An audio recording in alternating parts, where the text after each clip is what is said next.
start 10 seconds. 10 seconds starting now.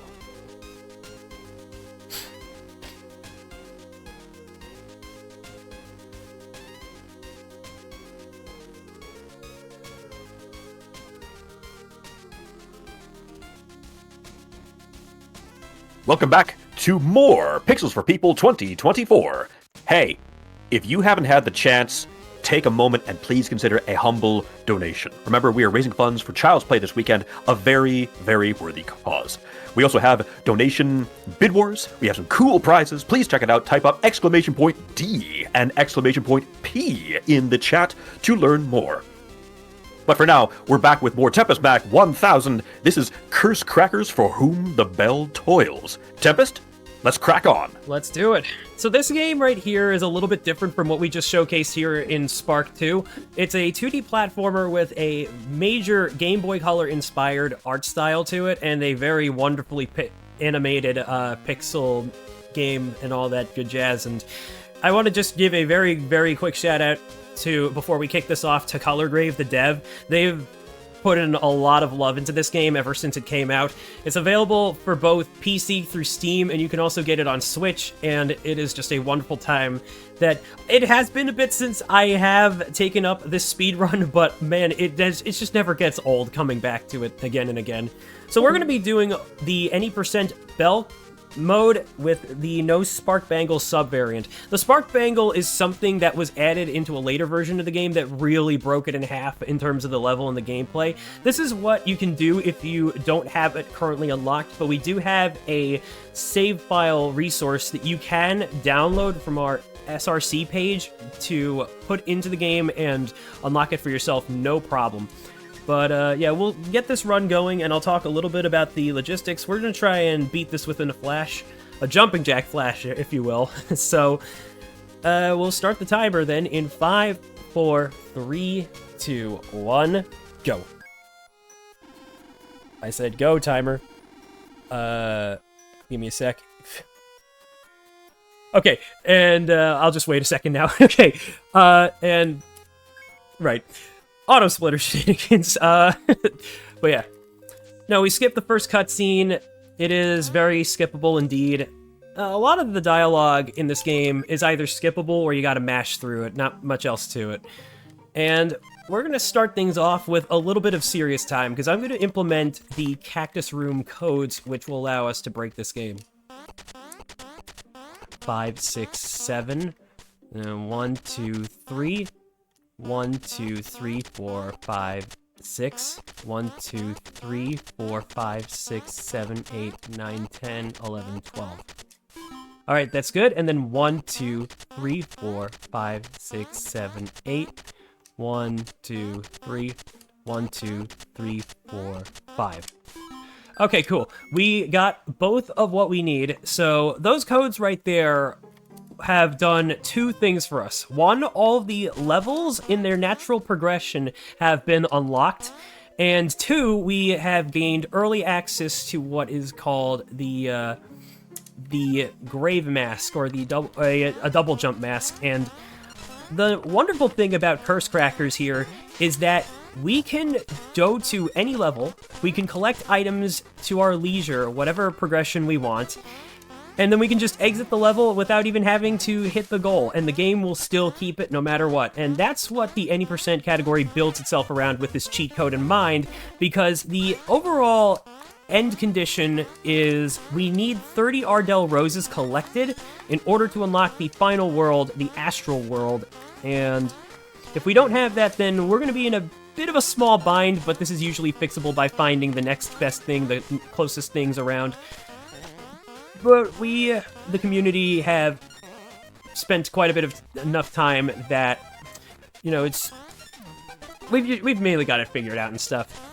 So the mask itself as well has a nice extra feature that was added in a later update of the game, where if I press the item button rather, then I can go into a brief invincibility period, which is super duper neat, because that invincibility period allows me to, well, for that short amount of time, go through enemies. And as you've noticed, enemies are either beaten by jumping on them a la Mario style, or we can use our wonderfully cuddly friend-shaped friend that is named Chime.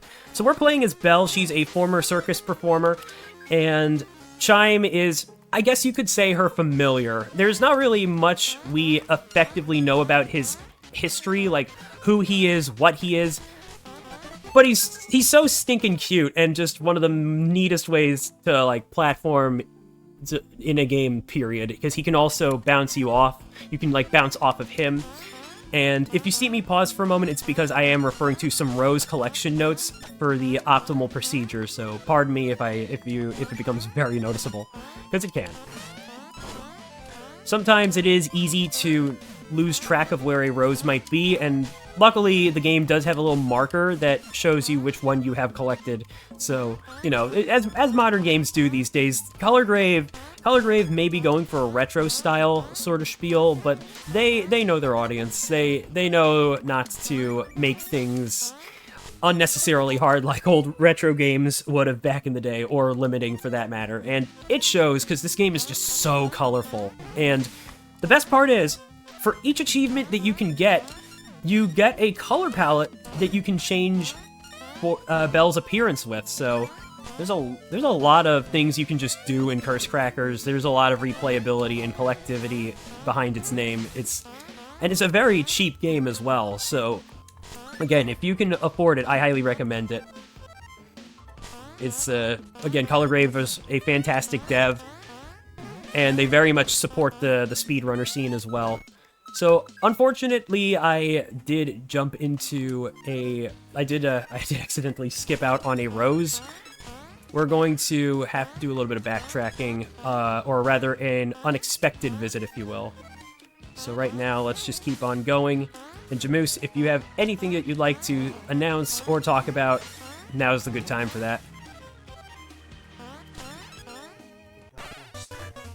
Not at the moment, but I do have a question for you, actually, because I keep watching this game. It's not the first time I've seen it, but I always get mixed vibes with this one here. It reminds me of a very, very fast Donkey Kong Country, but then the art style screams to me like old school Kirby or like Shantae. That's what it says to me anyways. But then I get this. It looks very Game Boy Color era, but it was released in 2022. You're playing this on Steam, correct? Yeah, I am playing the Steam version.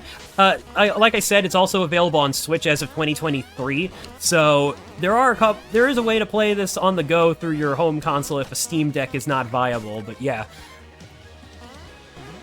And, honestly, I've never really asked the Color Grave devs directly, like, the overall inspirations. I guess the person to ask that would be Lulupa, because he would probably know that he's the main sprite artist of the game, and the Color Grave's titles. I would imagine he would have to have the answer for that one. I wouldn't know this off the top of my head, but yeah. So, we're blazing through worlds right now, and we do not have to fight bosses, because those are goal conditions, and like I said, the whole idea is collecting roses. We just gotta go through the game as fast as possible, and that's about it, really. So, you're not gonna see a whole lot of boss fights done here. There's gonna be at least 3, and that's it. But we'll see how this all plays out, because, of course, I also gotta remember not to forget roses, and that is all she wrote. But yeah, any other questions you got for me, Jamoose? I'm curious. Something else I can think of too. I know in doing my research I like to do homework before I have to actually broadcast it. I know for a fact that for the Belle category in this game, you, sir, are in the top 10. But I don't know about your progress in this subcategory, the Belle Sans Bangle de la Spark, if you get what I'm saying. But what made you change things up? Ever since I picked up this run, I actually wanted to learn just about as many categories as I possibly could. So I really don't have a huge bias towards what categories I run, per se. I always switch it up on the fly, and love to... Whenever I submit this game, I usually just show off a bunch of... I usually think to myself, what categories would I love to portray for this audience? You know, what would I love to get to showcase depending on what they accept? And usually that's my thought process. I also run the second playable character, who is our rival Bonnie, and she is very speedy as well. In fact, I do believe she is the speedier one of the two. But you also gotta do a little bit to unlock her as well. So Belle is a very beginner-friendly category, but you also gotta... Oh, jeez! You also gotta be careful for moments like this, because that can happen, and there is no way I can save my skin, so we're just gonna try that again. You notice that whenever I die, though, a little coin pouch floats into existence, and it's just a inspired mechanic from Shovel Knight. There's no other way around it. So for our collection of the missing rows, we're gonna go into stage 1 here of the library, but then I would normally want to go into stage 3 in terms of my routing, because yeah, normally by then we just don't have to worry about this stage, but the rose is right over there, so we can leave, and we're back on the beaten path. Now, overall, shout out to a bunch of my Color Grade community friendos. We got runners like Druid Vorse, who is a literal human task machine when it comes to the Belle category. I know there's also Ludon and my friendo Metroid Crime, and just a bunch of runners that have come and gone and picked up this game and still run to this day. Crime did recently get to show this game off at SGDQ, so if you want to see her run the No Spark Bangle any % Belle category, I highly recommend it. She did a wonderful job, and this game getting shown off at GDQ is always nice. Ioto Core, a very good pal of mine, who is also a common commentator that normally I bring along for the ride. He got to do the first GDQ showing at Asuka 424's Hotfix Express Lane, and I was present for that commentary, so yeah, me and this game have quite a bit of history, not just with me playing it, but with the community as well, and I very much appreciate it.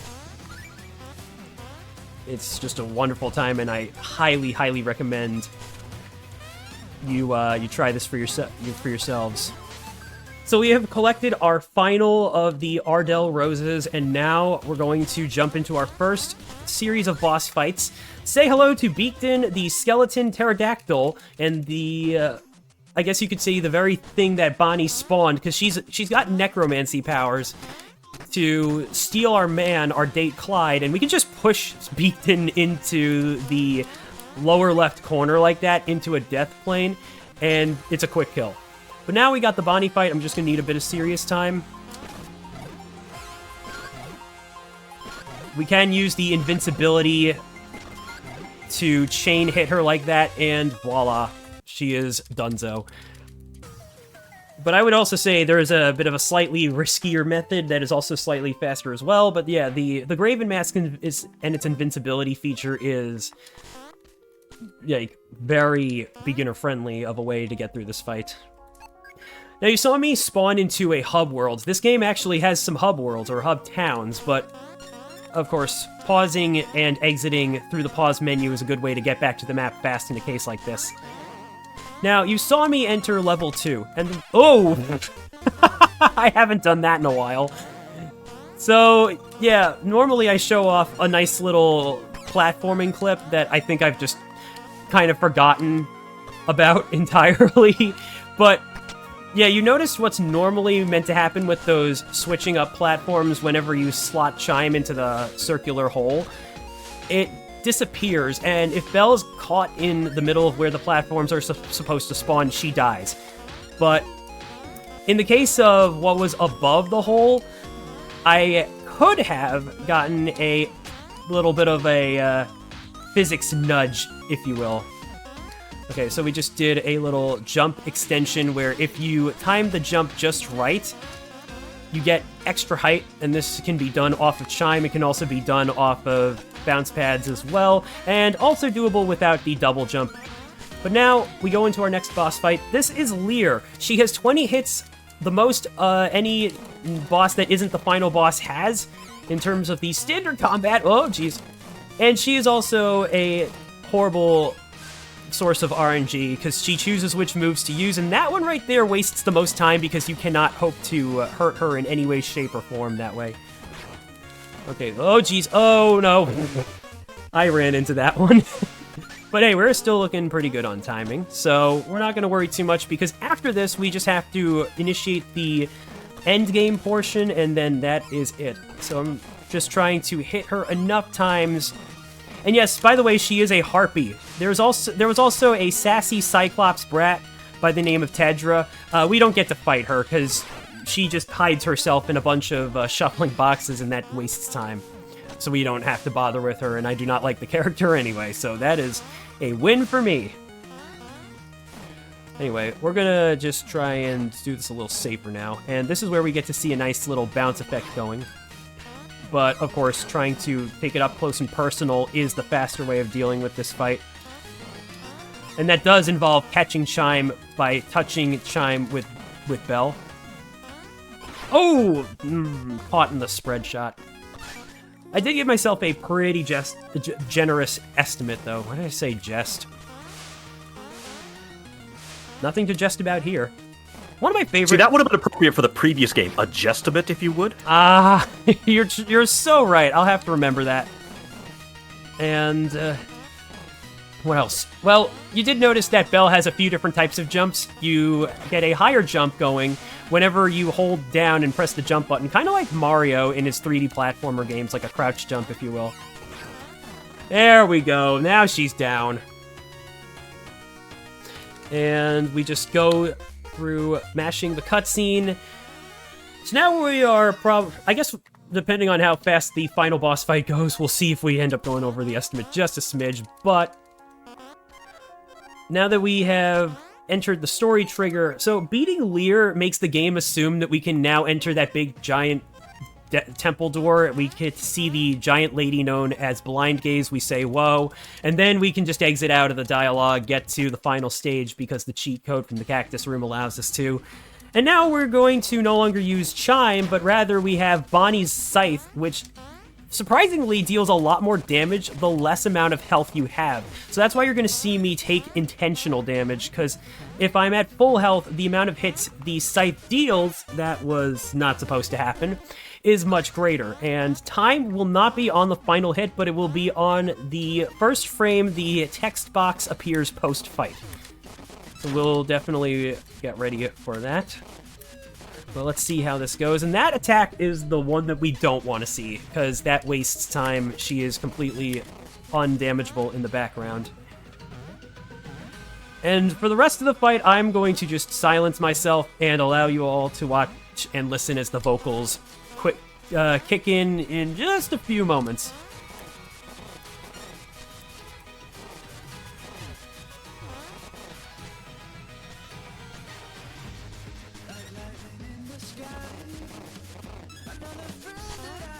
Alright, one more phase.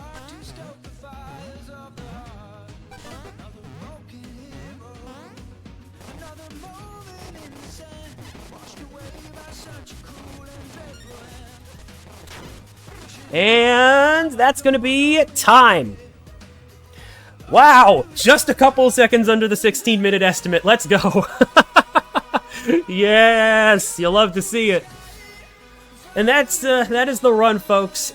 Now, I will say this game has a lot of nice story details to it and a lot of optional conversations that really bring this world to life. And also give a shout out to their Color Grave's previous game, Prodigal, which the worlds are actually connected, so the stories are in the same world. Definitely play these games if you are interested in learning more about it. Again, this is just a fun platformer and a great speed game, and yeah, you can get this on Steam and the Nintendo Switch. And I think it usually goes for like 15 a pop, which is practically nothing. So, yeah, that is going to do it for me and for this event. I will say I wanted to give a special thanks to Carter and crew for having me on, as always. And if you would like to follow me, my Twitch is TempestMask1000. I got a YouTube channel of the same name. And then my Twitter is @It'sTempestSteve. And I also got a Blue Sky for Tempest Mask. Now, I will say I have been a little bit backseated from speedrunning because I have been pursuing voice acting as of recent, and so I do apologize for not having streamed in a while. I know some people have been probably wondering what the heck I've been up to, but I assure you I am simply trying to pursue something that I've always been interested in, and we'll see how that goes. But speedrunning will always mean a lot to me, and getting to show off these fantastic games done fast for you is just part of the pleasure of the ride and all that jazz. So let's keep raising money for the charity, folks. I believe in you all. Let's see if we can hit 2,000 by the end of the event. We managed to get three-quarters of the way there by my first run, I believe. So yeah, no, again, thank you all for watching. I hope we meet again soon. Jamoose, always a great host. Thank you for being part of my runs, as always. And until we next meet, folks, ciao, amici. It's my pleasure. Tempest, thank you so much for the 2 great games. It is always a pleasure to work with you, man. Folks, you are soaking in Pixels for People 2024. We need to switch things up and get our next runner ready. I hope you're enjoying your Saturday afternoon. We've got more great stuff just around the corner. Stick around.